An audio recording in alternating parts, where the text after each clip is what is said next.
parece, Miguel Ángel, que si te da tiempo a respirar ya, te toca a ti empezar, o prefieres que empiece. Vale. Ningún problema. Perfecto. Tus deseos son órdenes, querida eurodiputada. Si tenemos una persona que defiende los intereses de España en el Parlamento Europeo, fenomenal. O sea, ha sido con conocimiento de causa. Así que, en primer lugar, es un placer estar con vosotros aquí, en esta fundación y en este encuentro de la Asociación Española de Fundaciones, en un tema de tanto interés para nuestro país como son los fondos estructurales. Bueno, en general, para todos los países. España es un caso de éxito en utilización de fondos estructurales, salvando algunos errores que hemos cometido y que, como todos, somos humanos y nos podemos equivocar, pero bueno, que tenemos que corregir. Estamos en una fase donde, pues decirlo de alguna manera, los recursos humanos son fundamentales y, bueno, pues este es uno de los puntos débiles que tenemos en estas circunstancias, con una situación de paro complicada por los efectos de la crisis, y los fondos estructurales nos pueden ayudar sinérgicamente a solventar esa situación. Y yo creo que todos tenemos que meter el hombro por el bien de España y de los ciudadanos y ciudadanas en general, y en particular por los jóvenes. Y el tema de I+D, que aquí nos trae hoy, que nos convoca, es un botón de muestra en relación con otro tema, con otra serie de conjuntos de fondos que se manejan desde el Fondo Social Europeo, Fondo de Desarrollo Regional o incluso los que se refiere a las políticas agrícolas, que están de moda en estos días. Venía en un taxi desde mi fundación para acá y venían hablando sobre los debates que está habiendo sobre el futuro de la política agraria y el impacto en los PAC del fondo, el FEADER, ¿no? En fin, vamos allá. Antes de nada, una mínima presentación. Yo trabajo en Fundación 11, soy el director de Relaciones Internacionales, Sociales y Planes Estratégicos. Soy consejero del Comité Económico y Social Europeo desde hace ya 14 años en representación de la patronal de la economía social española.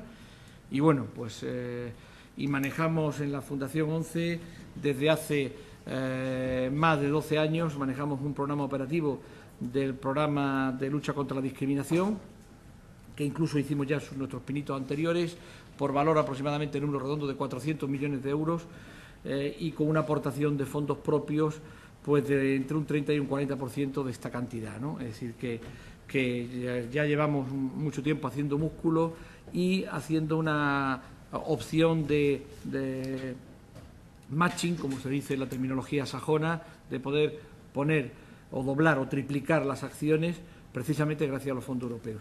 Y bueno, pues intentamos en la medida de lo posible siempre hacer acciones innovadoras que tengan que ver con las personas con discapacidad, y en este caso, al ser un programa ligado al Fondo Social Europeo, pues que tenga que ver con la formación profesional, la promoción, la orientación laboral y la promoción laboral, la colocación de personas con discapacidad de una forma efectiva.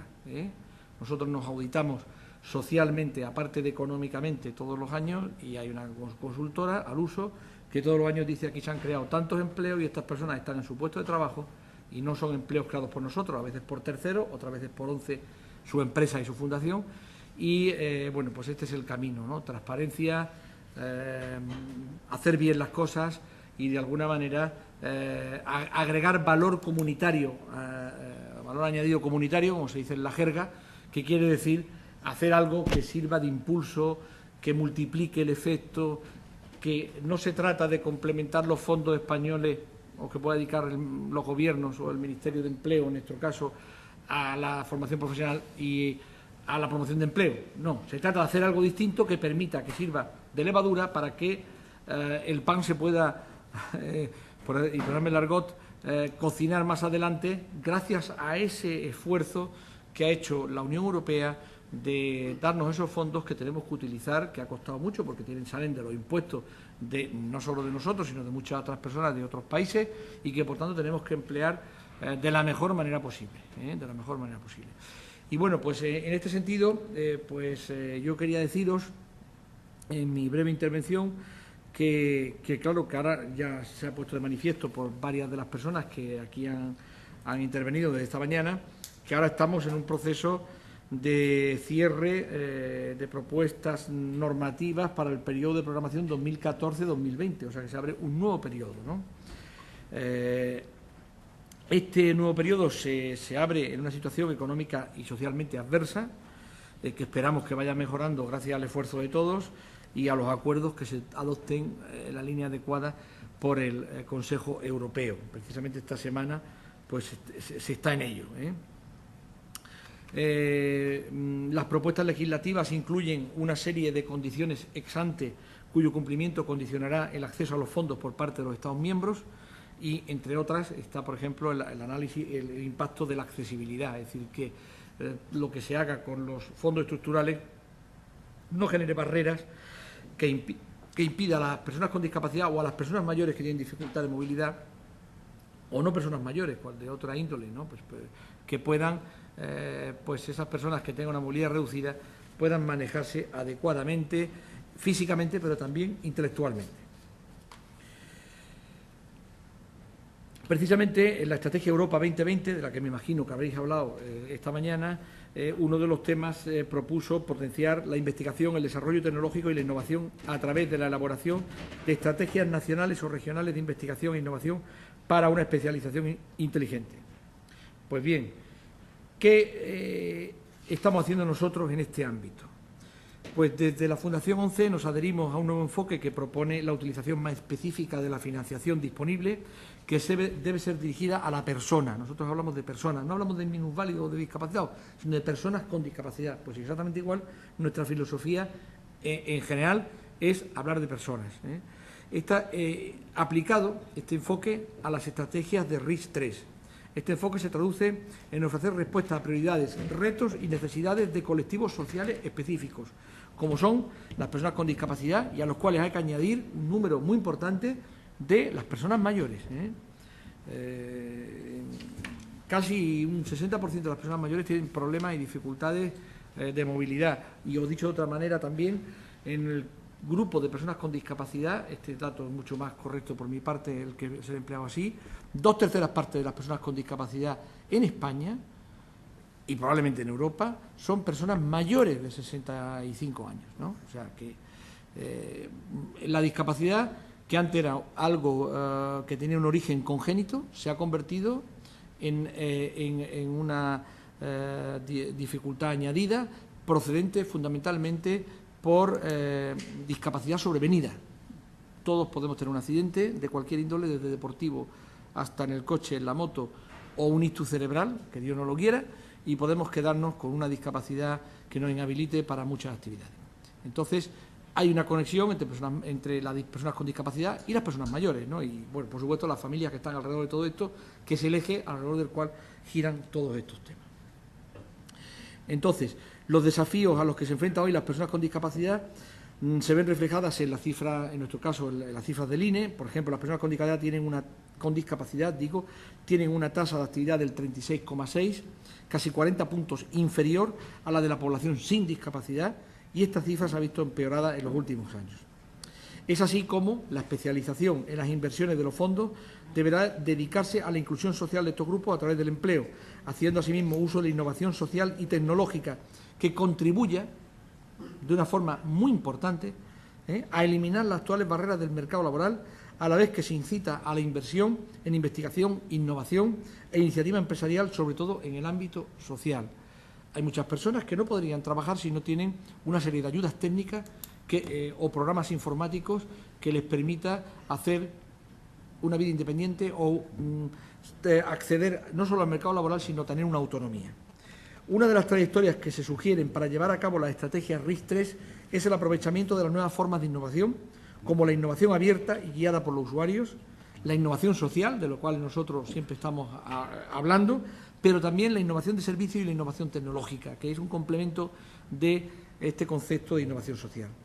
Gracias a este enfoque orientado a la innovación tecnológica y social, las estrategias de especialización inteligente pueden convertirse en un instrumento poderoso para afrontar los retos sociales como aquellos a los que hacen frente las personas con discapacidad y sus familias. Y, por ende, también las personas mayores, como hemos comentado con anterioridad. En este sentido, no solo la financiación a través del Fondo Social Europeo puede ser utilizada para apoyar estos refuerzos. El Fondo Europeo para el Desarrollo Regional, FEDER, ofrece también oportunidades interesantes para promover un enfoque social de las estrategias de especialización inteligente dirigido a colectivos o a grupos específicos.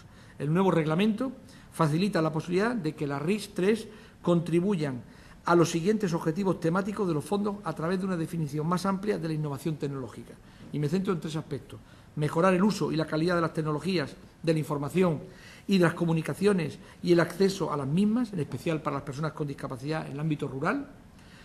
2. Promover el empleo para los más alejados del mercado, fomentando la inclusión laboral gracias a la adaptación de las nuevas tecnologías.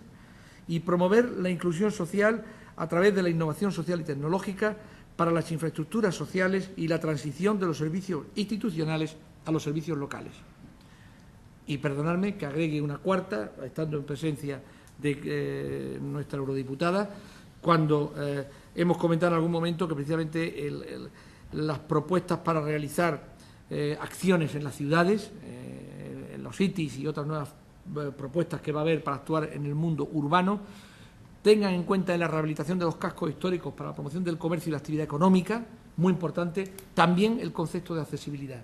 Y como esto es una idea que se la he oído a ella defenderla además a Cristina con gran esfuerzo y con inteligencia, ¿no? Pues me parece que ahora que estoy aquí presente tengo que hacer esa referencia, porque probablemente, aunque no sea una parte significativa del FEDER, será una parte importante pero no significativa, la dedicada a la rehabilitación de las ciudades y a la promoción de los entornos históricos, pues eso conlleva riqueza, porque es generar turismo, generar comercio, generar accesibilidad, como digo, para todas las personas que tengan dificultades de movilidad y, a fin de cuentas, activar el centro de nuestras ciudades. Y me parece una idea muy brillante y que además yo creo que debemos de apoyar en el próximo periodo, y ojalá que haya alguien aquí de la Dirección General, aparte de nuestro amigo Mairate, que representa a la Comisión, que haya representantes del Ministerio de Hacienda, de la Dirección General de Fondos Comunitarios, para poder un poco captar la señal que estamos transmitiendo. Y bueno, y también pues hemos hablado con representantes de la FEN, la Federación de Municipios, el secretario general, el presidente, para que promueva también este tipo de propuestas en sus negociaciones con Hacienda. Pues bien, en este contexto hay que tener en cuenta que el desarrollo de nuevas tecnologías orientadas hacia la accesibilidad para las personas con discapacidad tienen el potencial de contribuir al desarrollo de un nuevo sector de bienes y servicios, creando nuevos puestos de trabajo y contribuyendo a la recuperación económica del país. Un principio básico de las estrategias RIS3 que no hay que omitir es la mejora de la gobernanza a varios niveles. Ya ha hablado el anterior conferenciante sobre el tema, así como la participación de los socios en la elaboración de las estrategias. Según el artículo 5 del reglamento sobre disposiciones comunes, los organismos que representan a la sociedad civil, incluidas las organizaciones no gubernamentales y los organismos encargados de promover la igualdad y la no discriminación, deberán desempeñar un papel fundamental en todas las fases de ejecución de los fondos, incluyendo el desarrollo, la aplicación y la supervisión y evaluación de las estrategias de especialización inteligentes. Por ello, auguramos una elaboración participativa de esta iniciativa en España. De hecho, este dato se está produciendo, esperemos que siga y que no nos quedamos simplemente en la fase de definición, sino también posteriormente en la fase de aplicación y en la fase de evaluación. Pues bien, y ya me centro más específicamente en los proyectos de la Fundación 11 orientados a las personas con discapacidad en este campo específico que hoy nos trae aquí a este seminario. La Fundación 11 participa en numerosos proyectos con el fin de promover la innovación tecnológica para favorecer la inclusión activa de las personas con discapacidad. Aplicada a las personas con discapacidad y en concreto a la actividad de la Fundación 11, tenemos que hablar de innovación tecnológica hablar de innovación tecnológica es hablar de proyectos de investigación, desarrollo e implementación que sirvan para muy diferentes fines. Una de las buenas prácticas a las que la Fundación ha contribuido es el proyecto Teledislab, dirigido a fomentar a través de una plataforma tecnológica el teletrabajo de mujeres con discapacidad, fundamentalmente en el ámbito rural. Teledislab no solo podría servir para ilustrar los principios fundamentales del uso de los fondos, como la no discriminación o la accesibilidad para todos, sino que además pone en evidencia el valor de la innovación tecnológica para el acceso de las personas con discapacidad al mercado laboral, incluyendo en ello el tan a veces olvidado medio rural. Recordemos, en este sentido, que la Comisión Europea también propone que la especialización inteligente sea una condición previa para obtener el apoyo del Fondo Europeo Agrícola de Desarrollo Rural para impulsar la transmisión de conocimientos y la innovación en las áreas agrícolas, forestales y rurales. Y les pongo un simple ejemplo. Las personas con discapacidad, a veces con dificultades de movilidad, pueden teletrabajar estupendamente y pueden hacer un montón de actividades sin tenerse que desplazar a un centro de trabajo. Su domicilio puede constituir su centro de trabajo en circunstancias, con la tutoría correspondiente, en circunstancias normalizadas. Y, de hecho, hay muchas experiencias en ese sentido y yo creo que esta es una de las asignaturas pendientes y que podemos generar valor, generar que esas personas puedan tener un trabajo, puedan tener unas cotizaciones, puedan pagar sus impuestos y al mismo tiempo estar integradas en la sociedad. En el sector de las TICs tenemos otro proyecto que se llama el ATIS for All, ATIS 4 All, European Thematic Network on Assistive Technologies and Inclusive Solutions for All, liderado por la empresa Technosite de Fundación 11. Technosite es una empresa de nuevas tecnologías de 120 personas trabajando, de las cuales más del 80% son personas con discapacidad. Y rentable, por decirlo de alguna manera. Pues bien, esta empresa, este proyecto, en el que participaron 20 entidades de 10 países, se orientó a facilitar el acceso a los productos de apoyo, servicios y dispositivos TICs existentes de acuerdo a las necesidades, características, uso y preferencias individuales de personas con discapacidad. Estos son solo algunos de los ejemplos del potencial que representa la especialización inteligente cuando se orienta hacia grupos específicos de la población y, en especial, hacia grupos vulnerables. Los fondos estructurales deberán, durante el periodo 2014-2020, hacer frente a los nuevos retos económicos, sociales y territoriales. Por ello, la optimización de las inversiones pasará por la complementariedad del uso de los distintos fondos, que, en base de sus respectivos ámbitos de aplicación, deberán contribuir a los distintos objetivos fijados por la denominada Estrategia Europa 2020. Como reflejan las propuestas legislativas o normativas, la inclusión social y el empleo ya no se limitan solo al Fondo Social Europeo, ni la inversión en infraestructuras, de la índole que sean, al FEDER. En la Fundación 11 tenemos la certeza de que, entre otros, gracias a la participación de las fundaciones y otros actores del tercer sector, tanto la innovación tecnológica como la social ayudarán a nuestras regiones, a España y a nuestros ciudadanos a hacer frente a los desafíos que nos depara el futuro, en vista de una mayor cohesión económica, social y territorial. Y aquí, que estamos en este ambiente con científicos y con personas que están en estos ámbitos, estamos abiertos a cooperar y hacer partenariados para poder presentar proyectos y hacer actividades en un futuro próximo que puedan servir para mejorar la calidad de vida, el bienestar y, en última instancia, de las personas con discapacidad y de sus familias. Muchas gracias.